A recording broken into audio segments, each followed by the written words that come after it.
Hello viewers, आज हम angle properties of circle सीखेंगे। तो ये देखो आपके आगे यहाँ पे देखो, अगर मैं कहती हूँ ये एक आपकी कॉर्ड है ए एंड बी, ठीक है, ये वाली आपकी कॉर्ड है और ये दूसरी कॉर्ड है सी डी, ठीक है। तो ए बी कॉर्ड जो है सी डी के बराबर है, दोनों कॉर्ड जो है आपकी इक्वल हैं, ठीक है।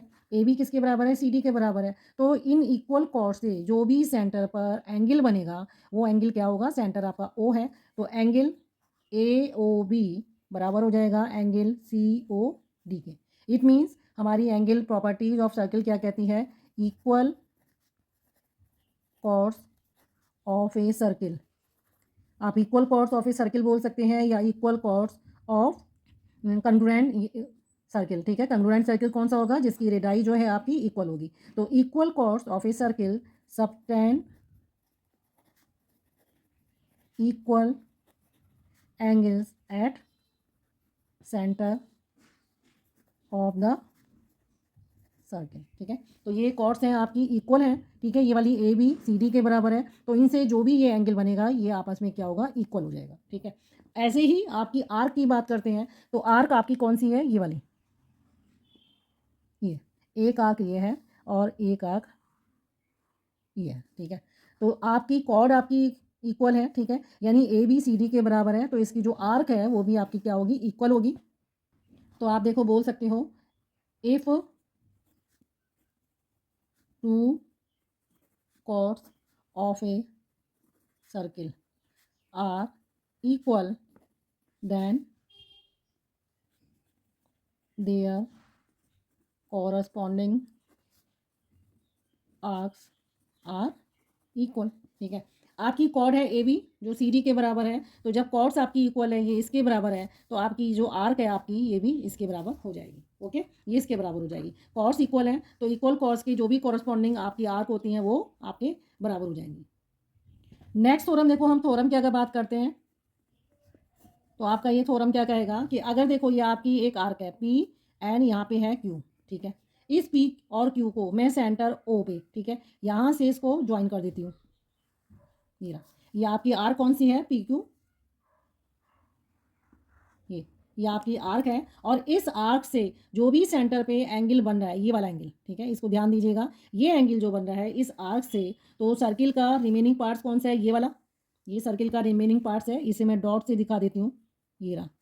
तो ये आपका क्या है? सर्किल का रिमेनिंग पार्ट्स है।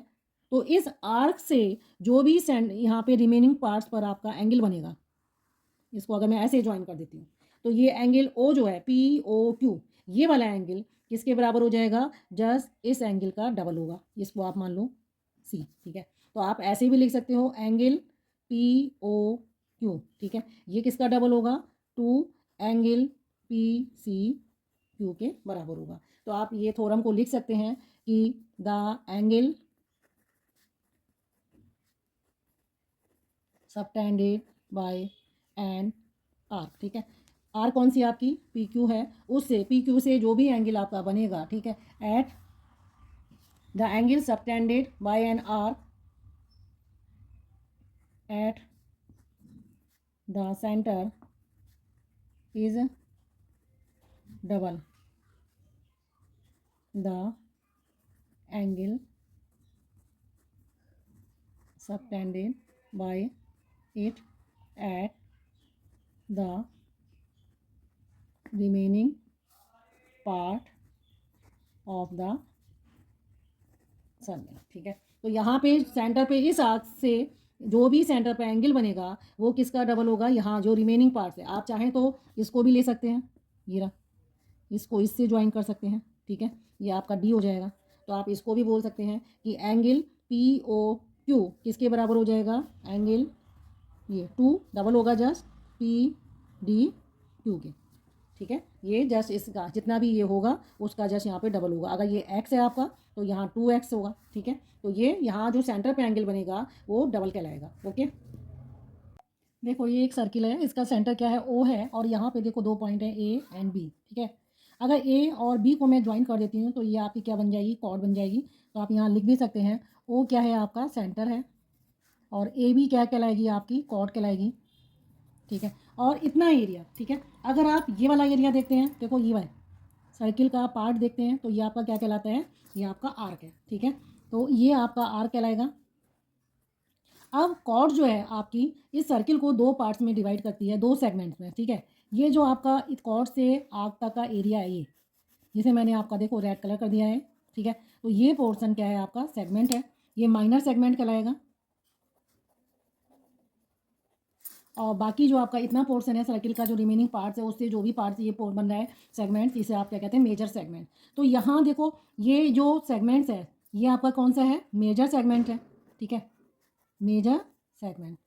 यानी कि इस सेगमेंट में आपका अगर ये आपका सी है और ये डी है, तो इसी कॉर्ड से ए बी कॉर्ड से जो भी एक सेगमेंट में एंगल बन जाए, यानी ए सी बी और ए डी बी, यानी एक ही कॉर्ड से जो भी एंगल बनेंगे इस सेगमेंट में वो आपके क्या होंगे, इक्वल होंगे। ये एंगल इसके इक्वल हो जाएगा। ओके, तो आप यहाँ दे लिख सकते हैं कि एंगल ए सी बी किसके बराबर हो जाएगा, एंगल ए डी बी के बराबर हो जाएगा। तो आप लिख सकते हैं angles in the same segment are equal, ठीक है। तो इस सेम सेगमेंट में जो भी एंगल बनेंगे वो आपके क्या होंगे, इक्वल होंगे। देन अब देखो नेक्स्ट, देखो आप अगर ये देखो आपका एक सर्किल है, ठीक है, ये आपका सेंटर है ओ, इस ये आपकी क्या है, डायमीटर है। तो ये आपकी कॉर्ड कहलाएगी, डायमीटर भी एक आपकी कॉर्ड ही है। तो ए बी आपकी क्या है, कॉर्ड है, जो आप बोल रहे हैं डायमीटर, ठीक है, क्योंकि सेंटर से जा रही है डायमीटर। ओके, ये आपकी क्या बन गई, डायमीटर। इस ये जो आपका इतना पोर्शन है ये वाला, ये आपका क्या कहलाएगा, सेमी सर्किल। इस सेमी सर्किल से जो भी आपका यहाँ बने एंगल बनेगा, ठीक है, ये आपकी क्या है, कॉर्ड है, ये आपका कॉर्ड डायमीटर है, और ये आपका बाकी का क्या कहलाएगा, सेमी सर्किल कहलाएगा। तो ये एंगल जो होगा, एंगल सी आपका क्या होगा, एंगल सी आपका होगा 90 डिग्री का।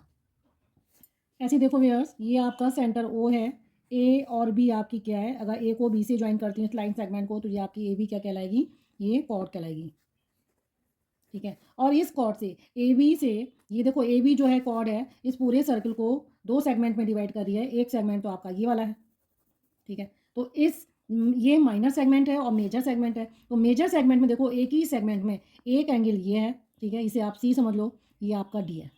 ओके, तो सेम सेगमेंट में एक ही कॉर्ड से जो भी एंगल बनेगा, यानी एंगल ए सी बी किसके बराबर हो जाएगा, एंगल ए डी बी के बराबर हो जाएगा। अब वो आपसे कह रहा है कि अगर मैं इसको ई ले लेती हूँ और इसको एफ ले लेती हूँ, ठीक है, तो एक ही लाइन, इसको ए डी को मैं आगे एक्सटेंड करती हूँ, ए एफ तक ले जाती हूँ, यानी लाइन सेगमेंट मेरा ये कॉर्ड के सेम साइड में इसी लाइन को आगे एक्सटेंड करने पर जो भी एंगल बनेगा, ये वाले जो एंगल है ये, यानी कि एंगल ए ई बी, ठीक है। आप इस तरीके से समझिए, ये वाला जो एंगल है, ये तीनों क्या होंगे, इक्वल होंगे। क्यों होंगे, क्योंकि ये एक ही लाइन सेगमेंट पे बन रहे हैं, ठीक है। तो एंगल ए ई बी किसके बराबर हो जाएगा, एंगल ए डी बी के, और एंगल ए एफ बी के, यानी ई और एफ जो है डी पे भी कोइंसाइड करेंगे। ओके, ये दोनों पॉइंट इस पर कोइंसाइड करेंगे। इट मीन्स एक ही कॉर्ड से अगर सेम सेगमेंट में जो भी एंगल बनेगा वो आपका क्या होगा, इक्वल होगा। ओके, अब देखो हम पढ़ेंगे साइक्लिक क्वाड्रिलेटर,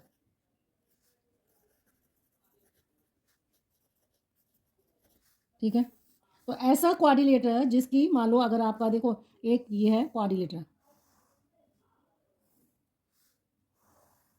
ये भाई क्वाड्रिलेटर क्या होता है, सिंपल क्लोज फिगर होती है, 4 लाइन सेगमेंट होते हैं, A B C and D, ठीक है। तो ये ए बी सी डी जो है क्वाड्रिलेटरल है, A B C D is a quadrilateral, ठीक है। ये आपका क्या है, क्वाड्रिलेटर है। और इसकी जो वर्टिसेस है, ये ए जो वर्टिसेस हैं कौन कौन सी हैं, A B C and D, ये चारों जो वर्टिसेस हैं कहाँ पर हैं, ये किस पर लाई कर रही हैं, ऑन आ सर्किल, सर्किल पर लाई कर रही हैं, इसीलिए हम इसको क्या बोलते हैं, साइक्लिक क्वाड्रिलेटर, ठीक है। So A B C D is a cyclic quadrilateral.